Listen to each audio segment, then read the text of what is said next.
Welcome back to It's Tool Thing. Today with a tool haul video and a bit of a comparison. Um, as you can see here, I ended up buying this Matco tool. I actually wasn't going to buy it originally, but I just couldn't help myself. I wanted to try it out. Hopefully somebody at the shop will want it, or I'll figure out something. I did actually get the warranty with it when I got it too, so I could actually return it to the shop that I bought it from. I think it's 6 months. So it's a Milwaukee. I'm going to screw that up a few times a day. It's a Matco's tool, Infinium, obviously orange, quarter drive ratchet. It's in pretty decent shape. If you can see that on here, it's a, I don't know if that's going to come up. Part number is MCL 161 4R 16 volt system, 300 RPMs, quarter drive. Obviously, you can see it's got some use on it, but it's not really beat up. It's definitely been used. Came with 2 batteries. They do have a nice little battery indicator on them. I actually charged both of them up this morning. I've been using this thing all morning. It's got 3 bars right now. It's the one I've been using. I didn't grab the cord. It's sitting on my toolbox still, but it did come with the charger. That's one of the big reasons why there was 2 big reasons. One, it's not a battery platform I have anything of, and the other thing is that I already actually have a Milwaukee, which I'm going to do a comparison of, in quarter drive, that I tend not to use a whole bunch, because quarter drive, for what I do, is definitely not a thing. I mean, not that I couldn't use some quarter drive, but being as it stops at 15 millimeter 5/8, it's too small for what I do majority of the time. Like I said, these are 16 volt. It's coming up. It looks like it's coming up pretty good. Infinity 2.0 batteries. Both of them looking in pretty good shape. One was actually fully charged and one was partly charged when I got it, but I went and charged them both up. Figured I'd start from a clean slate. It sounds pretty good, and the RPM seem pretty good so far. One of the big advantages I see here, I haven't lubed it yet, but there is actually a lube point, which is one of the things Milwaukee's failed on. Both Snap-on, I think Snap-on's is in the rear, and these guys, Matco, offers a lube point for the head, which is a good thing. So far, I've actually been pretty impressed. It feels like I think it's got more. Been using a 3/8 adapter on it. It seems like it's got a little more torque. I think it's rated for 35 foot-pounds. I was looking up the generic specs on it, but it seems like it's got a little more power. Break things loose. I haven't had anything that I actually had to manually break free up to this point. Not that I've only used it for a couple hours. I'll slide this over. We'll do a quick comparison here. This is the Milwaukee Fuel quarter drive. I don't know if I can read the part number on this one still. Yeah. Part number is a 2556-20. It still has the quarter drive in it, though. I've been considering switching this thing out to 3/8 drive instead of using an adapter. First thing that comes to mind is the size of the battery. As you can see here, the battery is significantly larger, and this is obviously the smaller battery that Milwaukee offers. Let me grab the other one real quick. But a lot of times I only use those smaller batteries on the ratchet. Grab one of these other ones just for comparison's sake. Well, not going to show up on camera here. Overall height with this battery, got that lined up pretty good. It's probably a good 3/4 of an inch longer with the small Milwaukee battery, and obviously the bigger one, which, like I said, I tend not to use on the ratchet, but you could. Looks like the height's about the same now, and the overall height even here at the battery looks like it's about the same. that was my first thing I noticed on this battery, being it's only a 2 amp hour. I know I have at least one of these that are 3 amp hour. So this one here is actually a 2 amp hour. So this would be a competitive cell size wise, amp hour wise. So the overall height is pretty close when you put the larger battery on it, and the depth might even be a slight advantage on the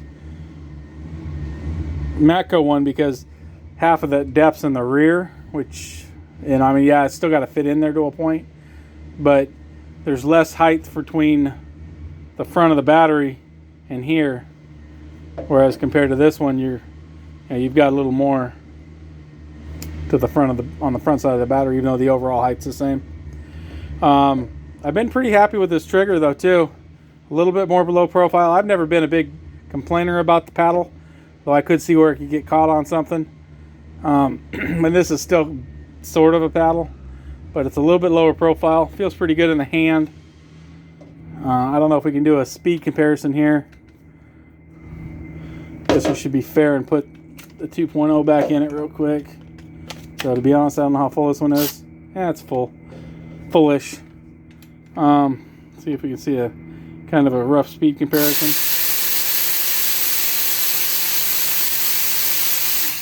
They seem fairly close. I'm not exactly sure what the Milwaukee, this isn't the high speed or anything, what it's rated for. But they seem pretty close. Another thing, you think this nut would be kind of an issue, but in reality, this is probably just a hair slimmer here. And the Milwaukee flares out at roughly the same point. Not quite as drastic of a step, but about the same point. Do a couple quick, just basic comparisons. Milwaukee head width.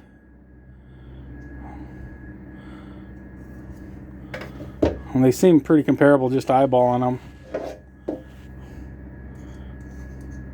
Yeah, we got probably, what, a 1/8 of an inch or something. Not a lot, but it is rounded over, which could make a difference getting it in. Let's do a depth, including the anvil.